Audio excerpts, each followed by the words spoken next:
जय सियाराम मंडळी, मी संगीता दोहा कतारमधनं. आज आमच्या इथे युद्धाचा ना 16वा दिवस चालू आहे. मी नेहमी सांगते की मी कतारमध्ये आहे, मी सेफ आहे.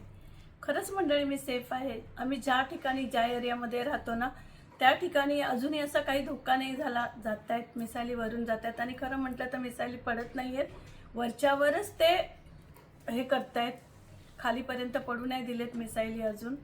आणि काल असं वाटलं की ज्या एरियाना धोका आहे त्या एरिया खाली केले गेले आहेत. ज्या बँकांच्या अमेरिकन बँका होत्या, अमेरिकन बेस आहेत, त्याच्यावरतीच खरं म्हटलं तर मिसाईलींचं हे पब्लिकवरती काहीच नाही. आणि आजही इथली पब्लिक खरंच सेफ आहे मी म्हणते, कारण की इंडियन्स भरपूर आहेत आपल्या इथे कतारमध्ये. इंडियन्स खूप म्हणजे खूप इंडियन्स आहेत कतारमध्ये. त्यामुळे आम्ही आजही सांगतो की आम्ही सेफ आहोत, कारण की इथल्या गव्हर्नमेंटने सांगितलं आहे, इथल्या कंपन्यांनी सांगितलं आहे, तुम्ही जाताय तुमच्या मर्जीने जावा आणि तुम्हाला पगार भरून भेटणार नाही. आणि बाय चान्स जर काम गेलं तर त्यात कंपन्या काहीच करू शकणार नाही आहेत, कारण की अचानक निघून जाणं खाऊ नये. आणि आम्ही तर विचार केला, आम्ही तर नाही येणार आहे. माझा मुलगा आणि सून नात परवाच्या दिवशी सुखरूप पोचले. ते अबुधाबीला होते. अबुधाबीमध्ये खूप जास्ती प्रकार घडत होता हा, म्हणून त्यांना लगेच निघायला लावलं आम्ही, आणि ते सुखरूप पोचले मुंबईमध्ये. आता राहिलो इथे आम्ही, माझी मुलगी, सून, मुलगी, जावई आणि नात, तेही निघणार आहेत. पण इथले फ्लाईट्सचे रेट खूप सध्या जास्त आहेत, म्हणजे खूप हाय लेवलला आहेत. एका माणसाचं नाही म्हणता लाखाच्या आसपास तिकीट जाते. ते शक्य नाही आहे आमच्याकडनं, म्हणून अजून मुलगी आणि जावई काही नाही निघालेत.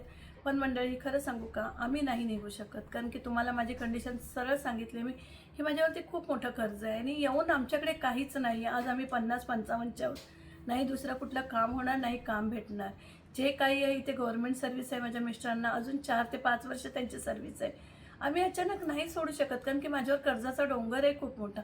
आणि मी इथून सोडून येऊन काय करू, तिथे येऊन कसं देऊ. आणि इथल्या बँकेचंही कर्ज आहे, ते पण नाही आम्ही हे करू शकत. म्हणून आम्ही तर नाही येऊ शकणार आहे, कारण की तुम्ही माझी फॅमिली आहे. मी तुम्हाला सांगणं खूप गरजेचं आहे इथे, की नाही येऊ शकणार आम्ही, कारण की आम्हाला नाही निघता येणार इथून.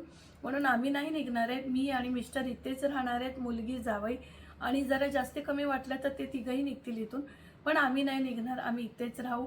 माऊलींचा आशीर्वाद तर पाठीशी आहेच, कारण की माऊली आमच्या केसाला धक्का लागू देणार नाही, एवढा विश्वास माझ्या सद्गुरूंवरती आहे, माझ्या माऊलीवरती आहे. आणि तुम्हा सर्वांना एकच आहे की आमच्याकडनं जे गल्फमध्ये राहतात त्यांच्याकडनं माऊलीनं कोणीतरी प्रश्न विचारा की आमच्याकरता काय संदेश आहे.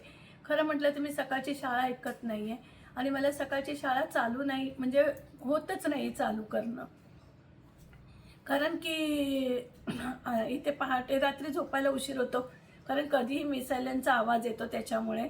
आणि आम्ही काय सांगू, मला बोलायला पण होत नाही, म्हणून सकाळी उठायला उशीर होतो आणि आम्हाला शाळा नाही ऐकायला भेटत. पण माऊलींना आमच्याकरता काय संदेश आहे तो आमच्यापर्यंत पोचवा. गल्फमध्ये राहणारे गुरुभक्त असतील, गुरुभगिनी असतील, माऊलींचे भरपूर भक्त आहेत. सौदी अरेबियामध्ये असतील, कतारमध्ये असतील, अबुधाबीमध्ये असतील, दुबईमध्ये असतील. आमच्याकरता माऊलींचा काय संदेश आहे तो आमच्यापर्यंत खरंच कृपया करून पोहोचवा.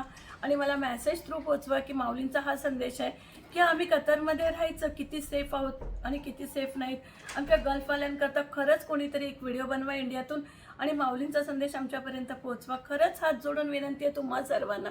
आणि माझा हा व्हिडिओ माऊलीपर्यंत खरंच पोहोचू द्या, की माऊलींच्या संदेशची वाट बघतो आम्ही, की माऊली आम्हाला काय सांगतायत, की आम्ही राहायचं नाही राहायचं, काय करायचं. आणि मी जरी निघाली, मी तर माझ्या एकटीपुरता बोलते, माझ्या एकटीपुरता नका विचार करू. इथे खूप जण गल्फमध्ये आहेत आपले भक्तगण, त्यांच्याकरता काहीतरी म्हणजे जो असेल संदेश तो पोचवा माऊलींचा, की त्यांनी काय करायचं, त्यांनी राहायचं नाही राहायचं, निघायचं.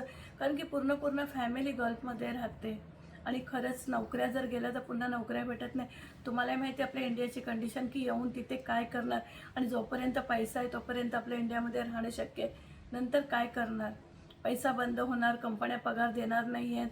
जसं कोरोनामध्ये काही लोकांचे पगार भरून दिले, पण इथे आता स्पष्ट सांगितलं इथल्या कंपन्यांनी, तुम्हाला जायचं आहे तुम्ही तुमच्या जबाबदारीवरती जाऊ शकता, पगार भेटणार नाही आहेत. मग काय करायचं बाकीच्यांनी ते आम्हाला खरंच कमेंटमध्ये कळवा. आणि खरंच माझे व्हिडिओ आवडत असतील तर पुढे शेअर करा. सध्याची कतारमधली कंडिशन मी तुम्हाला सांगितली, की कतारमध्ये सध्या असं चालू आहे. आज 16वा दिवस असतानाही आम्ही सांगतो आम्ही सेफ आहोत, कारण की त्या मिसाईली वरच्यावरच उडवल्या जात आहेत, खाली पडू दिल्या जात नाही आहेत. खूप काळजी घेतल्या जाते पब्लिकची. कतार गव्हर्नमेंटनी, खरं सांगतो आम्ही, कतार गव्हर्नमेंटनी खूप काळजी घेतली. बघा आपल्या इथे थोडे दिवस नाही झाले तर गॅस सिलेंडरची एवढी मारामार चालू झाली. आणि आज इथे युद्धाचा 16वा दिवस असून पण इथे कुठल्याच गोष्टीची कमी नाही आहे. गव्हर्नमेंटनी सरळ सांगितलंय तुम्ही प्रत्येक मॉल 24 तास उघडे ठेवा, कुठलीच वस्तू महागात विकल्या जाणार नाही, नाही पाणी, नाही कुठलं अन्नधान्य, कुठल्याच गोष्टीचे भाव अजून वाढलेले नाही आहेत. इथले भाव अजून पण स्थिर आहेत. म्हणून आम्ही आजही इथे सेफ आहोत. म्हणून माझ्या प्रत्येक व्हिडिओत मी सांगते की आम्ही कतारमध्ये खरंच सेफ आहोत. आणि इंडियात येऊन आम्ही करायचं काय त्याचंही मला मार्गदर्शन द्या की इंडियात आल्यावरती तुमच्याकरता हे असेल किंवा ते असेल, हे करून तुम्ही तुमची रोजीरोटी चालू शकता. मला प्लीज कमेंट करून कळवा. आणि खरंच हात जोडून विनंती की माझा हा संदेश लोकांपर्यंत पोहोचवा आणि आम्हाला कमेंट थ्रू सांगा की आम्ही काय करायचं, इथे राहायचं का इंडियात यायचं. त्याकरता प्लीज मला सपोर्ट करा आणि मला कमेंट करून सांगा. जय सियाराम.